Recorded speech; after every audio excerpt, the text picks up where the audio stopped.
is inspiration and imagination. Please subscribe, like, share, and comment. Because it's your channel.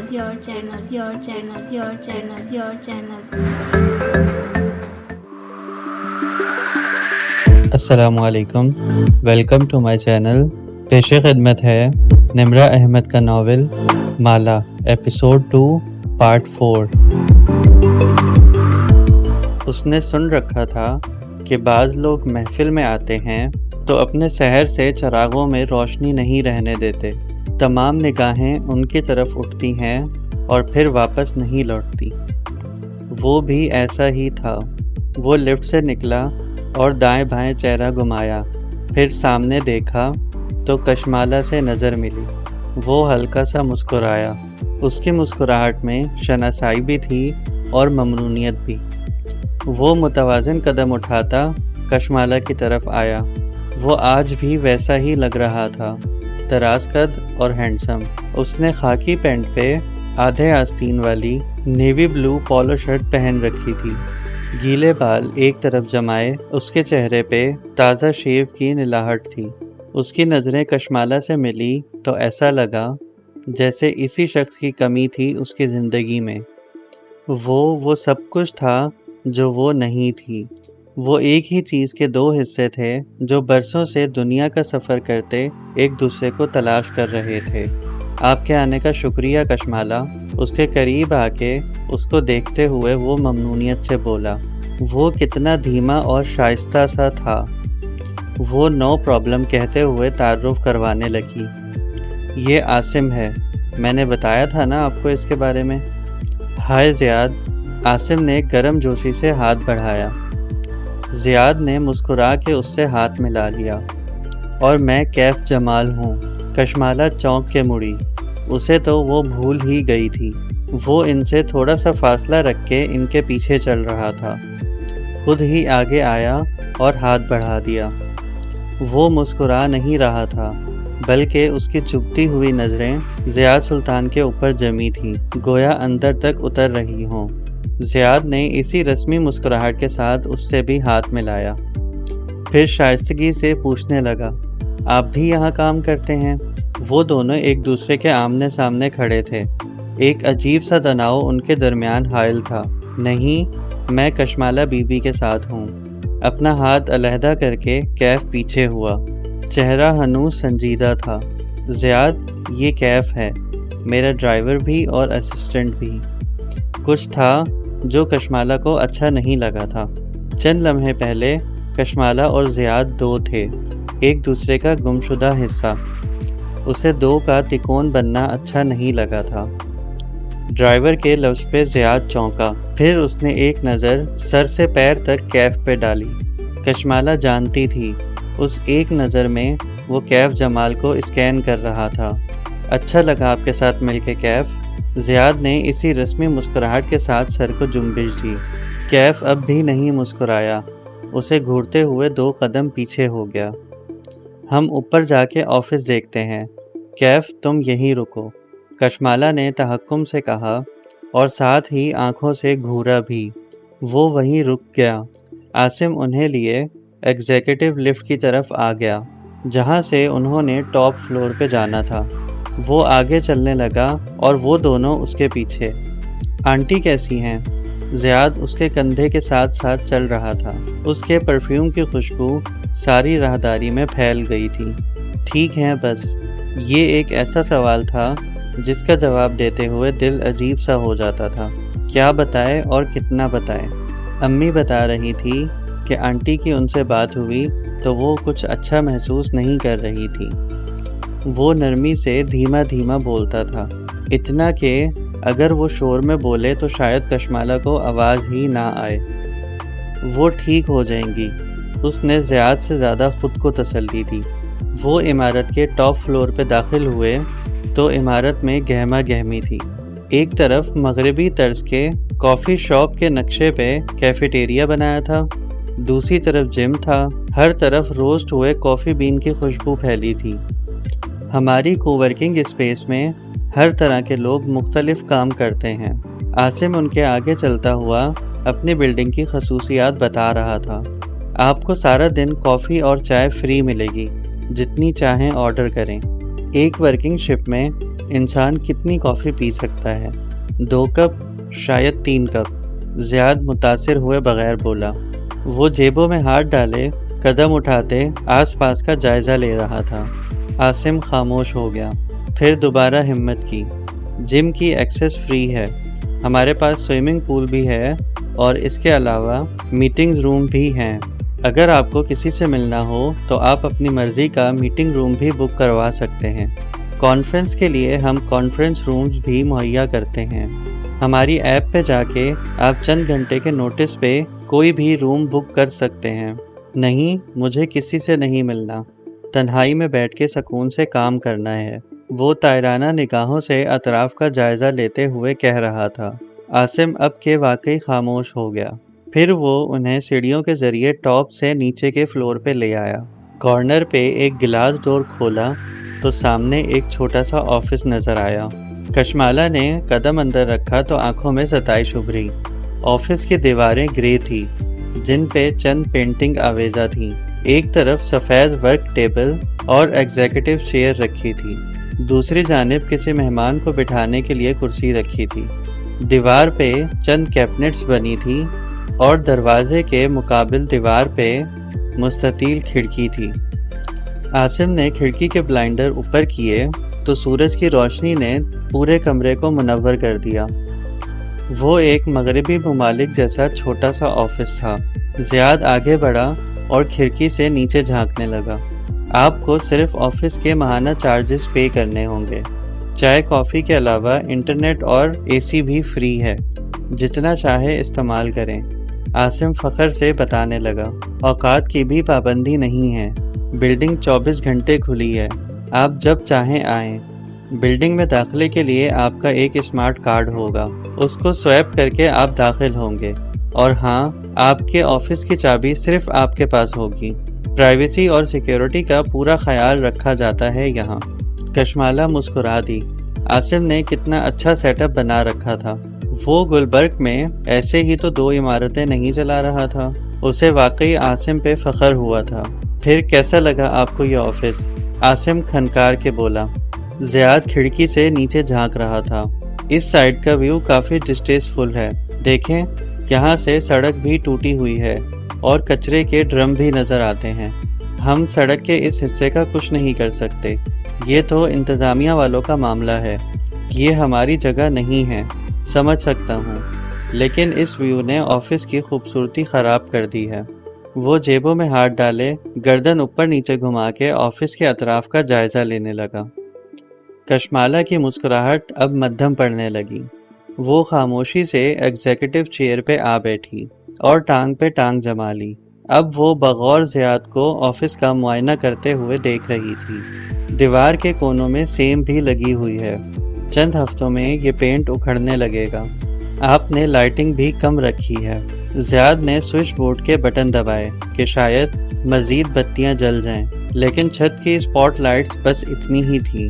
میں لکھاری آدمی ہوں عاصم، مجھے جگہ ایسی چاہیے تھی جو کریٹیوٹی میں مدد دے، نہ کہ مجھے گھٹا گھٹا سا محسوس کروائے۔ جیسے یہ دیواریں بہت ڈارک ہیں۔ وہ مایوسی سے گردن اٹھائے ارد گرد دیکھ رہا تھا۔ ویو بھی ایسا نہیں جو ذہن کو فریش کرے۔ پھر عاصم کو دیکھا اور رسمی مسکرایا۔ میں آپ کو سوچ کے بتاؤں گا۔ تھینکس۔ عاصم کا جوش جھاگ کی طرح بیٹھ چکا تھا۔ اس نے ڈھیلے ڈھالے انداز میں شکریہ ادا کیا اور میں کافی بھجواتا ہوں کہہ کے باہر چلا گیا۔ اب کہ زیاد نے اسے دیکھا، فیروزی لباس والی لڑکی کرسی پہ بیٹھی بجھی بجھی لگ رہی تھی۔ مجھے لگا آپ کو یہ جگہ پسند آئے گی۔ آپ گلٹی کیوں فیل کر رہی ہیں؟ اس میں آپ کا تو کوئی قصور نہیں، اور پھر میں نے اس جگہ کو ریجیکٹ نہیں کیا، بس اتنا کہا ہے کہ سوچوں گا۔ وہ کھڑکی سے ہٹا اور کشمالہ کی سامنے والی کرسی کھینچ کر بیٹھ گیا۔ میں اصل میں کچھ بہتر کی توقع کر رہا تھا، مگر عاصم کو ابھی اس بلڈنگ کو مزید بہتر بنانے کی ضرورت ہے۔ خیر، وقت کے ساتھ سیکھ جائے گا۔ مجھے یہ آفس آپ کی رائٹنگ کے حساب سے بہتر لگا تھا۔ اس نے یہ نہیں کہا کہ ماں بیمار نہ ہوتی تو یہی آفس وہ خود لے لیتی اور اسی سے اپنے نئے کام کا آغاز کرتی۔ اسے تو یہ سارے مسائل نظر ہی نہیں آئے تھے۔ کیوں؟ کیا وہ چیزوں کی گہرائی میں نہیں جاتی تھی؟ آپ یہ جگہ پہلے دیکھ چکی تھی؟ نہیں، میں نے آپ کے ساتھ ابھی دیکھی ہے، اور آپ نے 5 منٹ میں اس کو لینے کا فیصلہ بھی کر لیا۔ وہ مسکرایا۔ آپ کے بارے میں نے ایک اندازہ لگایا تھا کہ آپ دوسروں کو بہت جلد چانس دے دیتی ہیں، اعتبار بھی جلد کر لیتی ہیں۔ میں ایسے فیصلے نہیں کرتا، وقت لیتا ہوں اور سوچ سمجھ کے تمام زاویوں سے کسی چیز کو پرکھتا ہوں۔ کچھ تھا جو دروازے کی در سے رینگتا ہوا کمرے میں داخل ہوا اور ان دونوں کے درمیان حائل ہو گیا، ایک بددلی کا احساس جس نے کچھ دیر پہلے کا سارا جوش ٹھنڈا کر دیا تھا۔ میں وائبس پہ چلتی ہوں زیاد، کنٹرول چیئر پہ بیٹھی لڑکی نے کندھے اچکائے۔ اگر میری گٹ فیلنگز یہ کہے کہ یہ کام درست ہے تو میں اسے کر لیتی ہوں۔ گٹ فیلنگ ہمیشہ درست نہیں ہوتی۔ مثلاً میرے آفس میں کچھ دن پہلے ایک لڑکی آئی، وہ یاد کر کے بتانے لگا، وہاں دبئی میں اس نے اپنے مسئلے مسائل کا ذکر اتنے اندھوناک انداز میں کیا کہ میں متاثر ہو گیا اور شاید میں اسے جاب دے دیتا، لیکن پھر میں نے سوچنے کے لیے وقت لیا۔ بعد میں تحقیق کی تو معلوم ہوا کہ اس کے حالات ایسے نہیں تھے جیسے وہ نقشہ کھینچ رہی تھی۔ میں ہوتی تو اس کے لیے آفس میں جگہ بنا دیتی اور اس کو نوکری دے دیتی، کیونکہ میری ماں کہتی ہے کہ ہم جب دوسروں کے لیے جگہ بناتے ہیں تو اللہ تعالیٰ ہمارے لیے ہماری زندگی کشادہ کرتا ہے۔ اس کا انداز سنجیدہ تھا۔ کچھ تھا جو اسے اچھا نہیں لگ رہا تھا۔ سامنے بیٹھا زیاد مسکرایا۔ وہ میں دیکھ سکتا ہوں کہ آپ کیسے لوگوں کو جاب دے دیتی ہیں۔ کشمالہ نے گہری سانس لی اور اب کہ وہ بولی تو انداز قدرے سخت تھا۔ آپ کا اشارہ میرے ڈرائیور کی طرف ہے غالباً۔ وہ دیکھنے میں اچھا بھلا لگتا ہے لیکن ایسا ہے نہیں۔ اس نے 1 سال پہلے ایک کمپنی بنائی تھی جو فلاپ ہو گئی اور وہ تب سے بے روزگار اور مقروض تھا۔ میری جاب سے اس سے قرضے نہیں اتریں گے، لیکن کم از کم وہ کسی قابل تو ہو جائے گا۔ آپ مہربان دل کی مالک ہیں، اس لیے کسی نے آپ کے پاس آ کے اپنی مالی مجبوریوں کا ذکر کیا اور آپ نے یقین کر لیا۔ وہ مسکرایا جیسے کوئی بڑا کسی بچے کی بات پہ مسکراتا ہے۔ آپ میری جگہ ہوتے تو کیا ایسے نوجوان کو جاب نہ دیتے؟ وہ کرسی پہ آگے ہوئی اور آنکھوں کی پتلیاں سکیڑ کے اسے دیکھا۔ وہ سننا چاہتی تھی کہ وہ آگے سے کیا کہتا ہے۔ نہیں، میں اس نوجوان کو جاب بالکل نہ دیتا۔ زیاد نے شانے اچکائے۔ کیونکہ میں دل سے نہیں دماغ سے فیصلہ کرتا ہوں۔ مثلاً آپ کا ڈرائیور کم اسسٹنٹ کہہ رہا ہے کہ اس کے اوپر 1 سال سے قرضہ ہے۔ انٹرسٹنگ۔ مگر آئی فون کا ماڈل جو اس کے ہاتھ میں تھا وہ ابھی ستمبر میں ریلیز ہوا ہے۔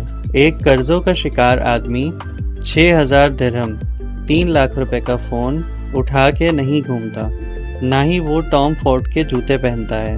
سرمئی دیواروں والے آفس میں ایک لمحے کے لیے سناٹا چھا گیا۔ میں اچھے برے کی پہچان کر سکتی ہوں۔ میرا ڈرائیور چاہے مہنگا فون اٹھائے، چاہے ڈیزائنر جوتے پہنے، اگر وہ میرا کام ٹھیک سے کر رہا ہے تو یہ میرا مسئلہ نہیں ہے۔ آپ برا مان گئی، میرا یہ مطلب نہیں تھا۔ زیاد کے چہرے پہ معذرتی تاثر ابھرا۔ میں صرف ایک بات کہہ رہا تھا، کبھی کبھی کسی کی نصیحت سن لینی چاہیے۔ کشمالہ، یہ انسان کو بڑے نقصان سے بچا لیتی ہے۔ زیاد سلطان کے گہرے مشاہدے کی صلاحیت جو اسے اس دن متاثر کر گئی تھی آج شدید بری لگی تھی۔ میں چلتی ہوں، مجھے کہیں پہنچنا ہے۔ کیا آپ کو مزید یہاں کچھ دیکھنا ہے؟ وہ گھڑی دیکھتی اٹھ کھڑی ہوئی۔ اس کی سبز آنکھیں اب بے تاثر تھی اور پیشانی پہ شکنیں تھیں۔ زیاد بھی کھڑا ہو گیا۔ نہیں، میں بھی چلتا ہوں، لیکن امید کرتا ہوں کہ ہم دوبارہ مل سکیں گے۔ پھر وہ رکا نہیں، اس کافی کے لیے بھی نہیں جو عاصم بھجوانا بھول گیا تھا۔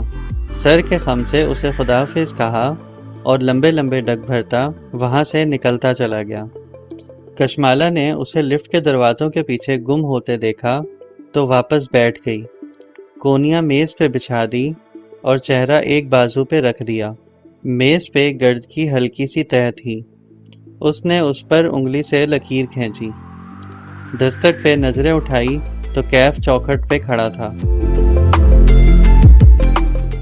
وہ ٹال ڈارک کہاں گیا؟ چلا گیا۔ وہ میز کی سطح پہ لکیریں کھینچ رہی تھی۔ آپ اپسیٹ ہیں؟ غور سے کشمالہ کا چہرہ دیکھا۔ کچھ سوچ رہی ہوں۔ وہ انگلی سے گرد پہ کچھ لکھ رہی تھی۔ MALA۔ کیا؟ وہ کھڑکی سے ٹیک لگائے کھڑا ہو گیا۔ جاگرز کی کینچی بنا لی۔ وہ سیدھا کھڑا نہیں ہوتا تھا، ہمیشہ ایسے ہی کھڑا ہوتا تھا، سینے پہ بازو لپیٹے، ایک جوتا دوسرے جوتے کے آگے رکھے۔ کیف، اس جگہ تمہیں کون کون سی خامیاں نظر آتی ہیں؟ بہت سی، گنواؤں؟ کشمالہ نے تھک کے اسے دیکھا۔ وہ عاصم کی کامیابی پہ خوش تھی اور یہاں سب کو خامیاں نظر آتی ہیں۔ کو ورکنگ اسپیس میں ڈیسک کے درمیان فاصلہ زیادہ ہونا چاہیے تاکہ ہر ورکر کو اپنی پرائیویسی ملے، کیونکہ یہ اسپیسز تب فلاپ ہوتی ہیں جب ورکرز خاموشی سے کام نہیں کر سکتے۔ لوگ یہاں جس سکون کی تلاش میں آتے ہیں وہ انہیں یہاں ملنا چاہیے، ورنہ وہ گھر میں ہی کام نہ کر لیں۔ وہ واقعی انگلیوں پہ گنوا رہا تھا۔ دوسرا، تمام ہالز میں آرکیٹیکچر کی تھوڑی سی غلطی ہے۔ بہت سی جگہ ڈیکوریشن میں ضائع کی گئی ہے، بالخصوص کونے۔ وہاں بہت سے کازز کارنر بنائے جا سکتے تھے۔ کشمالہ نے ایک نظر کھڑکی کو دیکھا، پھر لائٹنگ کو، گرے دیواروں کو۔ کیف نے ان میں سے کسی کا ذکر نہیں کیا تھا۔ اور اس پوری بلڈنگ میں ایک چیز کی کمی ہے۔ وہ مسکرایا۔ پودوں کی، ہے نا؟ وہ بھی ہلکا سا مسکرا دی۔ ساری بددلی اور کلفت دور ہونے لگی۔ جیسا کہ آپ کہتی ہیں کشمالہ بی بی، رنگوں کی بھی اپنی زبان ہوتی ہے۔ سبز رنگ تو پوری لغت ہے، یہ کریٹیوٹی کا رنگ ہے۔ یہ ذہن کو فریش کر کے اس میں نت نئے آئیڈیاز ڈالتا ہے۔ عاصم کو صرف ایک مشورہ دیں کہ بلڈنگ میں سبز رنگ اور پودوں کا اضافہ کر دیں۔ اور یہ آفس، اس کی سوئی ابھی وہیں اٹکی تھی۔ یہ کیسا ہے؟ جنت ہے۔ لاہور میں کارنر آفس، وہ بھی اس قیمت پہ، کہاں ملتا ہے؟ میرے پاس پیسے ہوتے تو فوراً اس جگہ کو لے لیتا۔ تمہیں کم روشنی یا باہر کے منظر سے مسئلہ نہ ہوتا؟ وہ ہنس دیا۔ گال کا گڑا واضح ہوا۔ میں نے لیپ ٹاپ پہ سر جھکا کے کام کرنا ہے، سوئی میں دھاگا نہیں ڈالنا۔ اوپر سے چائے کافی بھی فری ہے۔ ایک انسان دن میں 2-3 کپ ہی کافی پی سکتا ہے۔ کیا فائدہ؟ یہاں صرف وہ لوگ آتے ہیں جنہیں خود کو زبردستی بستر سے نکال کے کام کے لیے مجبور کرنا پڑتا ہے۔ وہ اپنے لیے کام کرتے ہیں، ان کے سر پہ کوئی ڈنڈا نہیں ہوتا۔ ایسے میں کو ورکنگ اسپیس میں فری کافی اسی لیے دی جاتی ہے تاکہ آپ کے پاس کام پہ آنے کا بہانہ ہو، لگژری کو انجوائے کرنے کا دل چاہے، ورنہ کوئی کافی یا چائے کا بھوکا نہیں ہوتا۔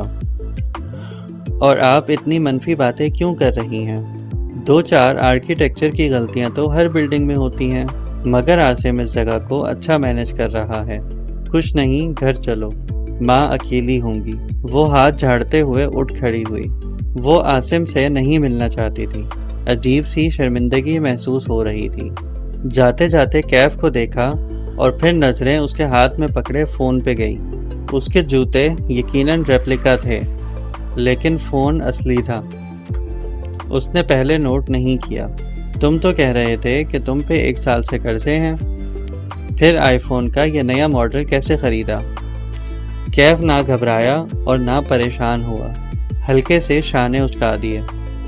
میں نے کب کہا کہ میں نے خریدا ہے؟ گفٹ ملا ہے۔ اتنے مہنگے گفٹ کون دے سکتا ہے؟ ایک لڑکی نے دیا تھا۔ امیر لڑکیاں مہنگے تحفے دیتی ہیں، سب آپ کی طرح نہیں ہوتی جو صرف تنخواہ دیں، وہ بھی لیٹ۔ کشمالہ نے گھور کے اسے دیکھا اور آگے بڑھ گئی۔ اس کی ہیل کی آواز سارے کوریڈور میں گونجتی گئی۔ کیف نے سینے پہ مقید سانس خارج کی، کوف سے اس فون کو دیکھا اور نفی میں سر ہلا دیا۔ وہ کتنا کچھ چھپائے گا اس سے۔ میں نے اس ساری بات سے یہ نتیجہ نکالا ہے مالا کہ ماہی نے اس کا لمبا سا ٹیکسٹ پڑھنے کے بعد جواب لکھا تھا کہ تم اتنے دن بعد زیاد سے ملی اور تم نے کیف کی وجہ سے اس سے بحث کی۔ میں نے کیف کی وجہ سے اسے بحث نہیں کی تھی، وہ میری چوائس پہ مجھ پہ شک کر رہا تھا۔ وہ کار کی پچھلی سیٹ پہ بیٹھی کھٹ کھٹ ٹائپ کر رہی تھی۔ ہو سکتا ہے کہ وہ آفس اس کے لیے مناسب نہ ہو مالا۔ اب وہ تمہارا دل رکھنے کے لیے اس آفس کو تو نہیں لے سکتا تھا نا؟ ویسے بھی وہ مجھے بہت خشک اور پریکٹیکل سا لگتا ہے۔ میں یہ نہیں کہہ رہی کہ اس کا قصور ہے، لیکن اس کو کیف کے بارے میں ایسا نہیں کہنا چاہیے تھا۔ پھر کیف، کون ہے یہ کیف؟ میں نے اسے دیکھنا ہے۔ تمہاری ہر بات میں اس کیف کا ذکر ہوتا ہے، کیونکہ وہ آدھے سے زیادہ دن میرے ساتھ ہوتا ہے۔ مالا، تم نے ظہیر کے ساتھ 5 سال کام کیا، لیکن میں نے تمہارے منہ سے ظہیر کا ذکر 5 دفعہ بھی نہیں سنا، سوائے اہم موقعوں کے۔ مگر کیف اسپیشل ہے، میں تم سے بات ہی نہیں کر رہی۔ اور ماہی ہنس دی۔ تمہارے اس دعوے کی ایکسپائری ڈیٹ 6 گھنٹے سے زیادہ نہیں ہے۔ وہ بھی مسکرا دی۔ اس کو گھر اٹھا کے وہ کچھ دیر کے لیے باہر چلا گیا۔ پچھلی اسٹریٹ میں ایک پارک بنا تھا۔ کیف سورج اور گرمی کی پرواہ نہ کرتے ہوئے ایک بینچ پہ بیٹھا اور کال ملا کے فون کان سے لگایا۔ اس کے چہرے پہ بے چینی تھی۔ زیاد سلطان کے بارے میں معلوم کیا؟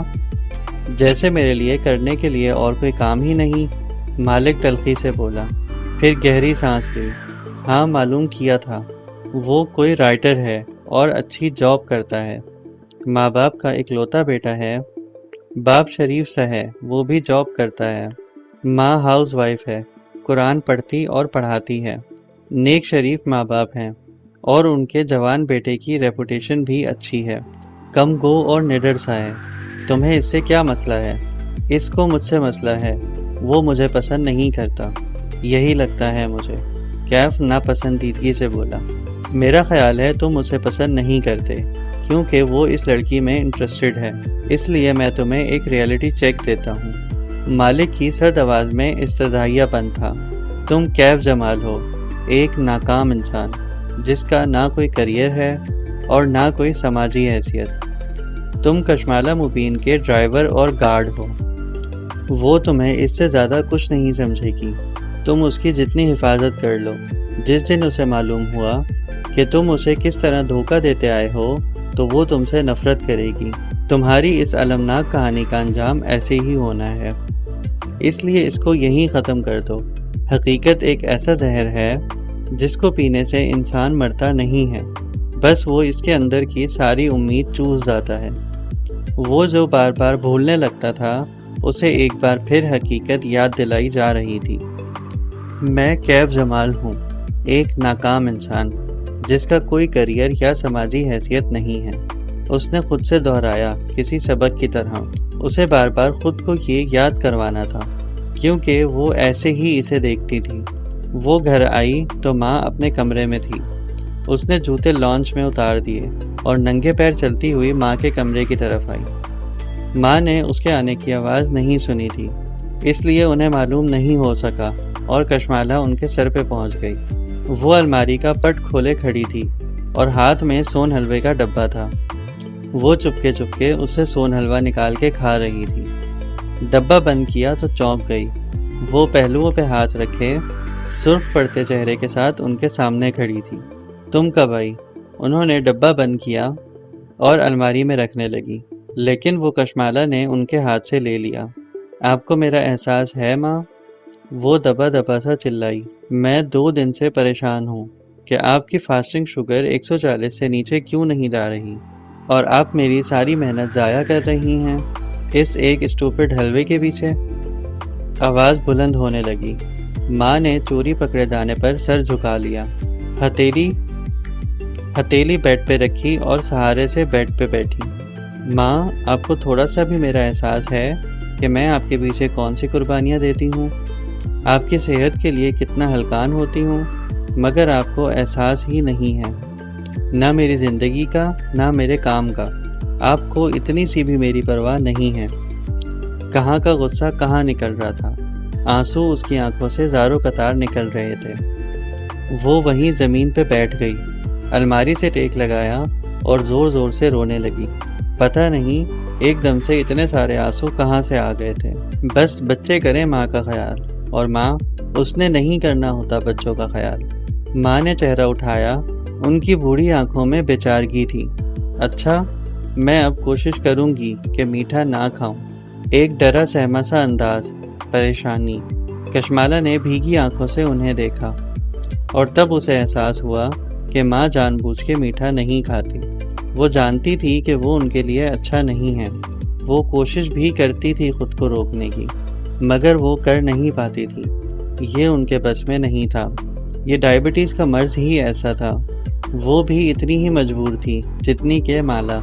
وہ وہاں سے اٹھی اور آنسو صاف کیے، پھر ڈبہ واپس الماری میں رکھا اور الماری بند کر دی۔ ماں نظریں جھکائے بیٹھی تھی۔ کشمالہ ان کے ساتھ بیٹھی اور نرمی سے ان کے فربہا کندھے پہ ہاتھ رکھ کے کہنے لگی، ماں بس کچھ دن آپ نے کنٹرول کرنا ہے۔ اگر آپ کے گھٹنے کی سرجری کی نوبت آئی تو مسئلہ ہوگا۔ اور ہاں، آج سے آپ میرے کمرے میں شفٹ ہو رہی ہیں۔ آپ کو ماحول چینج کرنے کی ضرورت ہے۔ نرمی سے ان کا کندھا دبایا۔ ماں نے سر ہلا دیا، کوئی مزاحمت نہیں کی۔ ہاں ویسے بھی تمہارا منہ ڈرائیور باز نہیں آتا، ساری رات لڑکیوں سے باتیں کرتا ہے۔ اسے آنسوؤں کے درمیان میں ہنسی آ گئی۔ اچھا کیا باتیں کرتا ہے یہ تو بتائیں، مجھے نہیں سمجھ آتی، کوئی دوسری زبان بولتا ہے۔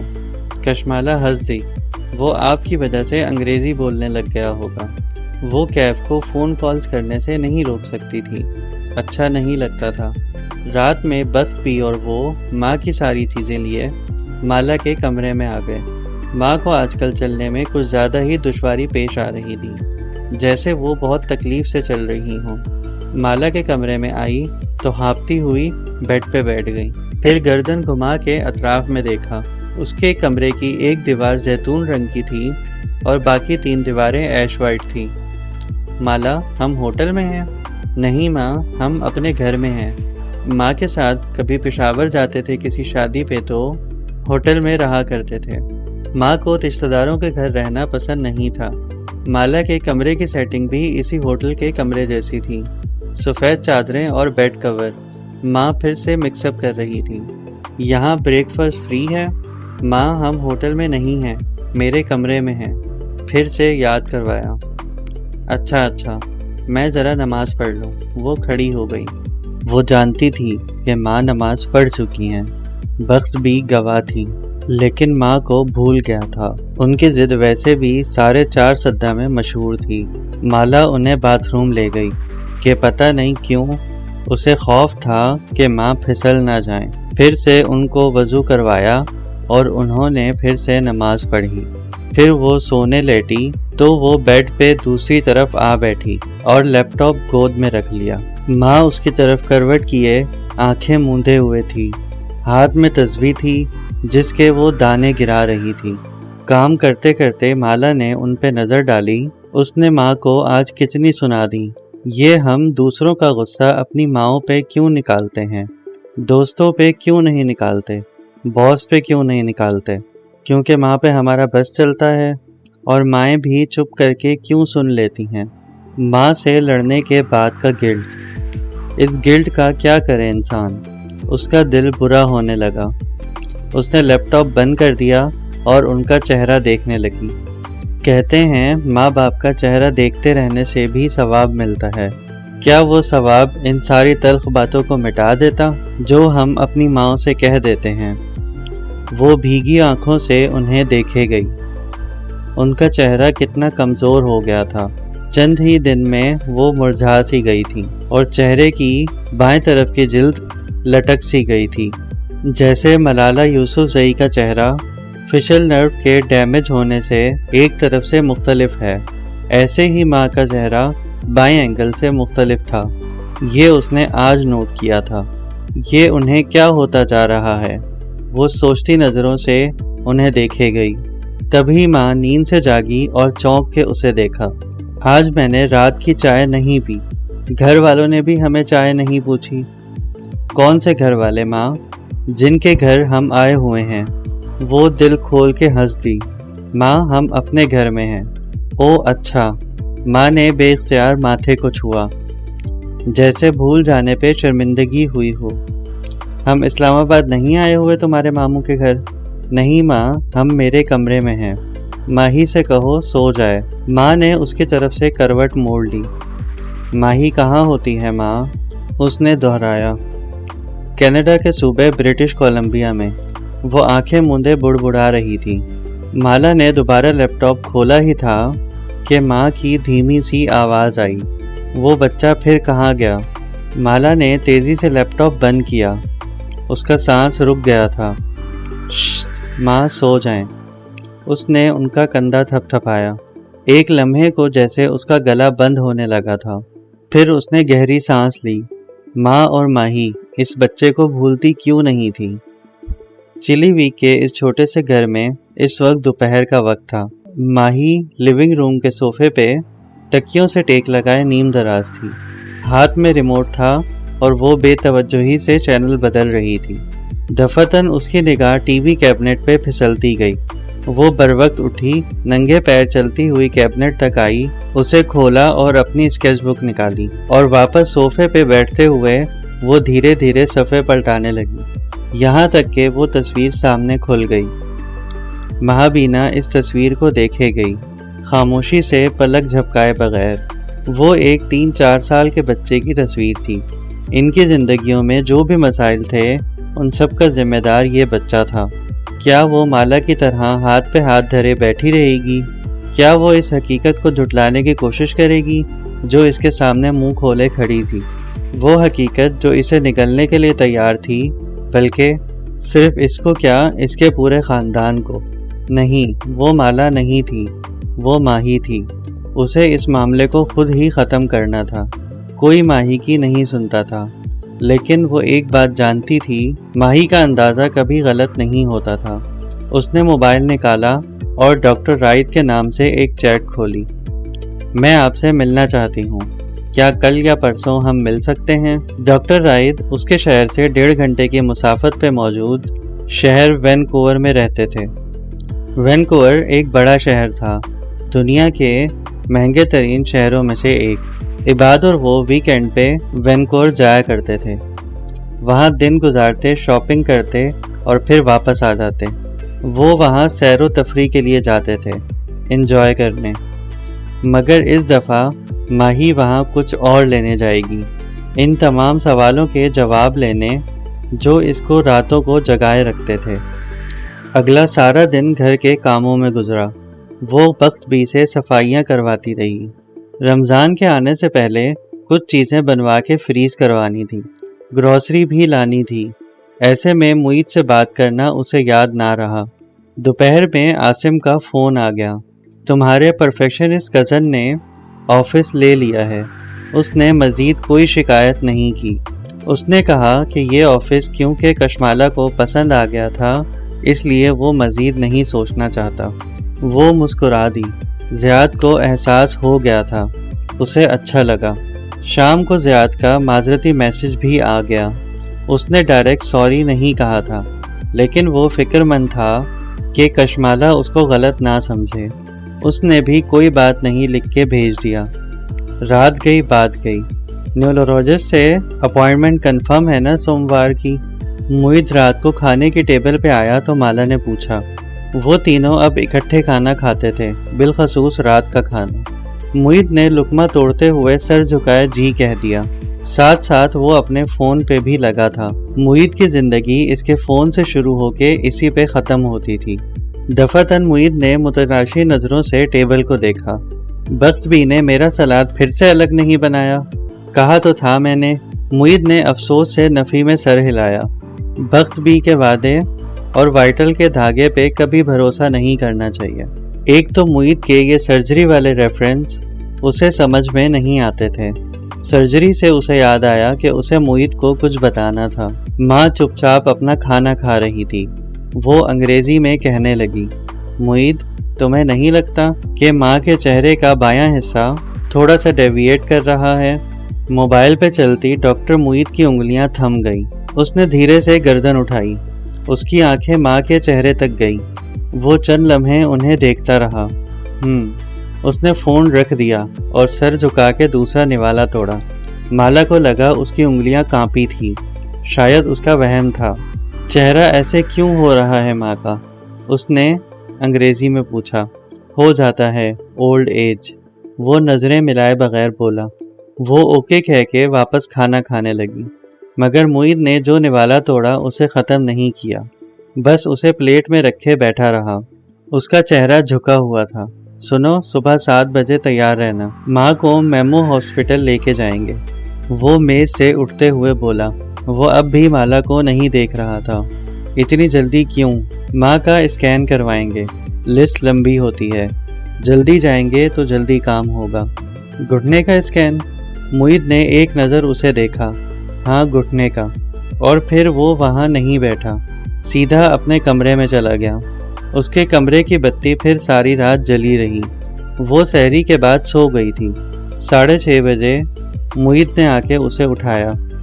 اس کے چہرے سے لگتا تھا کہ وہ ساری رات نہیں سویا۔ وہ خود بھی کام کی وجہ سے دیر سے سوئی تھی۔ اسے بہت نیند آ رہی تھی۔ معید نے کافی پینے کا بھی وقت نہیں دیا۔ اسے نہ جانے کس بات کی جلدی تھی۔ کہاں وہ ہفتے بھر بعد کی اپائنٹمنٹ لیے بیٹھا تھا، اور کہاں وہ صبح صبح ماں کو اسپتال لے آیا تھا۔ میمو ہسپتال میں ایک سرخ عمارت حال ہی میں نئی بنی تھی۔ وہ ان کا نیا اور جدید آلات سے لیس سرجیکل ٹاور تھا۔ داخلی دروازے پہ معید ماں کے لیے ویل چیئر لے آیا۔ وہ سفید چادر میں ملبوس تھکی تھکی سی لگتی تھی، جیسے تکلیف میں ہے۔ بمشکل ویل چیئر پہ بیٹھی۔ معید چیئر آگے دھکیلنے لگا۔ مالا ساتھ ساتھ چلنے لگی۔ وہ بار بار جمائی روکتی تھی۔ اس نے سیاہ کینوس شوز کے ساتھ سیاہ سرمئی لباس پہن رکھا تھا، سرمئی دوپٹہ سر پہ لیا ہوا تھا، اور سن گلاسز ماتھے پہ اٹکا رکھے تھے۔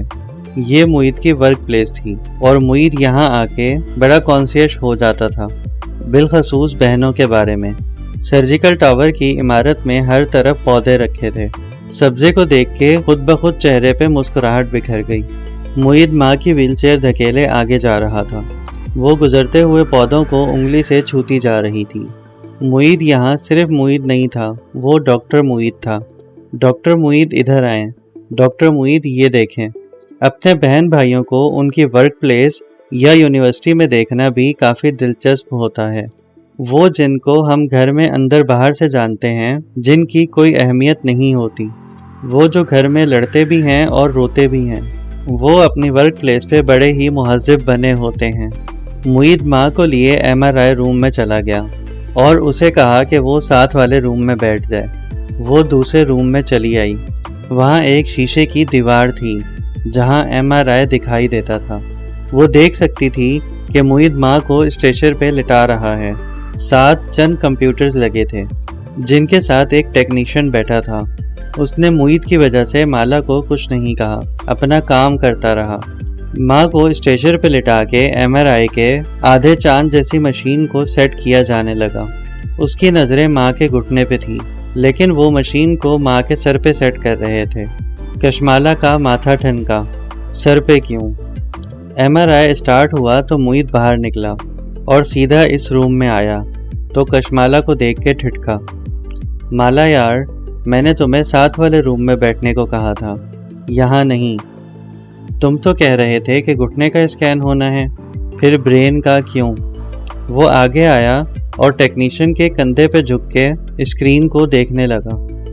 معید، میں کچھ پوچھ رہی ہوں، کیونکہ گھٹنے کو چلنے کا حکم برین سے آتا ہے۔ مالا، بایو نہیں پڑھی تھی تم نے کیا؟ وہ جیسے چڑ گیا۔ ماں کو چلنے میں دقت ہوتی ہے، ہم نے یہ دیکھنا ہے کہ برین کیوں گھٹنے کو چلنے کا حکم نہیں دے رہا۔ معید کی نظریں اسکرین پہ تھی۔ کبھی کبھی برین میں SOL بن جاتے ہیں، ان کی وجہ سے چہرہ ڈیویٹ کرنے لگ جاتا ہے۔ SOL کیا ہوتا ہے؟ وہ پریشانی سے بولی۔ معید نے چہرہ اٹھا کے اسے دیکھا۔ اسپیس آکیوپائنگ ریجن، پانی کی تھیلی ہوتی ہے چھوٹی سی، کوئی مسئلے کی بات نہیں، اس کو نکال لیں گے تو سب ٹھیک ہو جائے گا۔ واپس جھک کے اسکرین کو دیکھنے لگا۔ SOL پانی کی تھیلی ہوتا ہے اور کچھ نہیں؟ اسے یاد آیا ماہی کی گردن میں تھا۔ تھائرائیڈ کے مسئلے کی وجہ سے ایک پانی کی تھیلی بن گئی تھی۔ انجیکشن سے ڈاکٹر نے پانی نکال لیا تھا، بس اتنی سی بات تھی۔ کنٹرول روم کافی بڑا تھا۔ گلاس وال کے ساتھ ٹیکنیشین بیٹھا اسکرین کو غور سے دیکھ رہا تھا۔ معید اس کے ساتھ کھڑا تھا۔ مالا کرسی پہ پیچھے جا کے بیٹھ گئی۔ کرسی کے ہتھ پہ کونی رکھی اور ہاتھ گالوں تلے رکھ لیا۔ رات نیند پوری نہیں ہوئی تھی، اوپر سے روزہ بھی تھا۔ اس کی آنکھیں بھاری ہونے لگی۔ اس نے پلکیں موند لی۔ MRI 45 منٹ چلنا تھا، ابھی کافی وقت تھا۔ وہ کچی نیند میں تھی جب کوہنی پھسلی۔ وہ جھٹکے سے سیدھی ہوئی، غنودہ آنکھیں کھولی تو اسکین ہو رہا تھا۔ مشین کی گڑگڑاہٹ جیسی آوازیں یہاں تک آ رہی تھی۔ ماں گلاس وال کے پار اسٹریچر پہ لیٹی نظر آ رہی تھی۔ ان کا سر مشین سے ڈھکا ہوا تھا۔ پیچھے سے معید کی پشت نظر آ رہی تھی۔ SOL پانی کی تھیلی ہوتا ہے اور کچھ نہیں۔ معید کتنی دیر ہے؟ اس نے پیچھے سے پکارا۔ معید نے جواب نہیں دیا، یقیناً سنا نہیں تھا۔ اس نے پھر سوال دہرایا۔ معید نے اب بھی جواب نہیں دیا۔ وہ تیز تیز قدموں سے دروازے کی طرف بڑھا اور باہر نکل گیا۔ کشمالہ نے تعجب سے اسے باہر جاتے دیکھا۔ SOL صرف پانی کی تھیلی ہوتا ہے اور کچھ نہیں۔ اس نے کوہنی پھر سے کرسی پہ ٹکائی اور تھوڑی کو ہتھیلی کے پیالے میں رکھ دیا۔ آنکھیں دوبارہ بند ہونے لگیں۔ غنودگی میں اسے آواز آئی۔ باریک ہیل سے ٹک ٹک چلتی کوئی خاتون اندر آئی تھی۔ وہ تیزی سے سیدھی ہوئی اور آنکھیں پوری کھول لی۔ ایک تو صبح کافی نہ پینے سے ذہن فریش ہی نہیں ہوتا۔ اینک لگائے، کوٹ پہنے وہ تیار شیار سی کوئی ریڈیولوجسٹ تھی۔ چہرے پہ کرختگی تھی اور وہی کرختگی آواز میں بھی تھی۔ ٹیکنیشین کے پیچھے کھڑے ہو کے اسکین کو دیکھا جس کے اوپر برین کے اندر کی فلم چل رہی تھی، سیاہ اور سفید رنگ کی فلم۔ یہ ڈاکٹر معید کے پیشنٹ ہیں؟ کشمالہ اٹھ کھڑی ہوئی۔ ریڈیولوجسٹ نے مڑ کے اسے اینک کے اوپر سے دیکھا۔ آپ ڈاکٹر ہیں؟ نہیں، میں ڈاکٹر معید کے ساتھ ہوں۔ پھر اس نے اسکرین کی طرف دیکھا۔ برین اسکین کو وہ سمجھ نہیں سکتی تھی، وہ صرف سیاہ اور سفید تھا۔ وہ کوئی اور زبان تھی۔ کوئی SOL ہے کیا ان کے برین میں؟ وہ قدم قدم چلتی ان کے ساتھ آ کھڑی ہوئی اور اسکرین کو ایسے دیکھا جیسے ان پڑھ کتاب کو دیکھے جاتا ہے۔ جی، ڈاکٹر نے سر ہلایا۔ وہ اسکرین کو دیکھ رہی تھی۔ کشمالہ نے ایک نظر دروازے کو دیکھا، وہ شیشے کا تھا۔ اس کے پار کوریڈور میں کھڑا معید نظر آ رہا تھا۔ اس کی مالا کی طرف پشت تھی۔ وہ بیچ کوریڈور میں کھڑا کیا کر رہا تھا؟ کچھ غلط تھا۔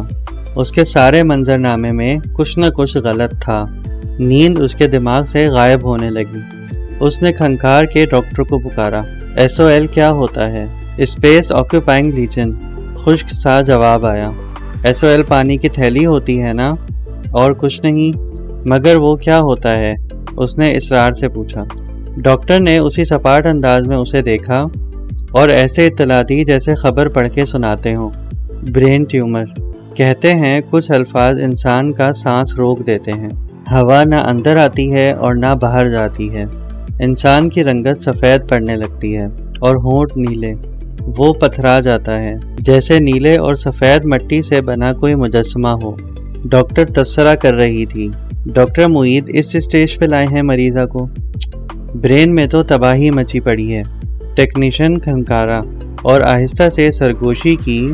یہ ڈاکٹر معید کی والدہ ہیں۔ شاید وہاں خاموشی چھا گئی، شاید وہ ابھی تک کچھ بول رہی تھی۔ اس نے خود کو دروازے کی طرف بڑھتے دیکھا۔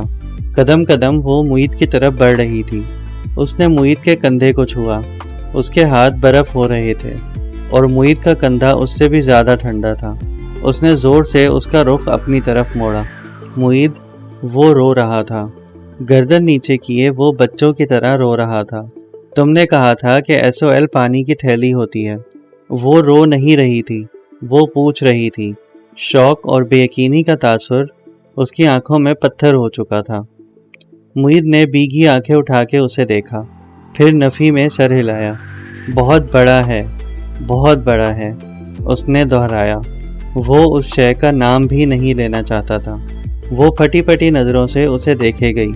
برین کے اندر 1/3 حصے پہ پھیلا ہے۔ وہ بڑبڑایا۔ وہ جہاں کھڑی تھی بس وہیں کھڑی رہ گئی۔ آنسو ٹپ ٹپ آنکھوں سے گرنے لگے۔ ذہن ابھی تک سن تھا۔ گھر واپسی کا سفر خاموشی سے کٹا۔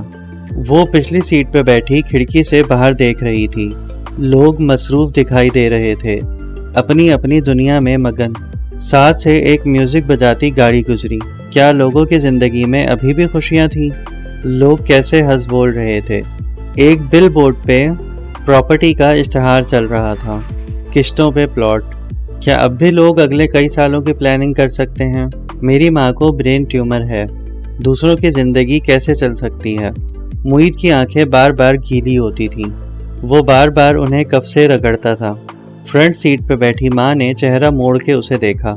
کیا ہوا ہے معید؟ وہ بے خبر تھی۔ الرجی ہو رہی ہے آنکھوں میں، اس نے گیلی بھاری آواز میں کہا۔ گھر جا کے تمہیں اینٹی الرجی دیتی ہوں، ٹھیک ہو جائے گا۔ ماں آدھی ڈاکٹر بھی تھی، کسی زمانے میں انہیں ڈاکٹر بننے کا شوق تھا، لیکن نانا نے بننے نہیں دیا۔ شادی کے بعد پرائیویٹ پڑھ کے انہوں نے ماسٹرز کر لیا، وہ بھی اسلامیات میں، لیکن ان کا ڈاکٹر بننے کا شوق کبھی گیا نہیں۔ ابھی بھی اپنے بچوں کا خود علاج کرتی تھی۔ بیٹیاں تو آرام سے بڑی ہو گئیں، لیکن معید بچپن ہی سے بہت زیادہ بیمار رہتا تھا۔ پیدا ہوا تو یرقان ہوا، پھر ڈبل نمونیا۔ ماں کہتی تھی کہ لڑکے ایسے ہی ہوتے ہیں، بہت بیمار ہوتے ہیں، ان کی بیماری پہ پریشان نہیں ہونا چاہیے، وہ بڑے ہو ہی جاتے ہیں۔ لیکن ماں نے کبھی یہ نہیں بتایا کہ ماں بیمار ہو جائے تو کیا کرتے ہیں۔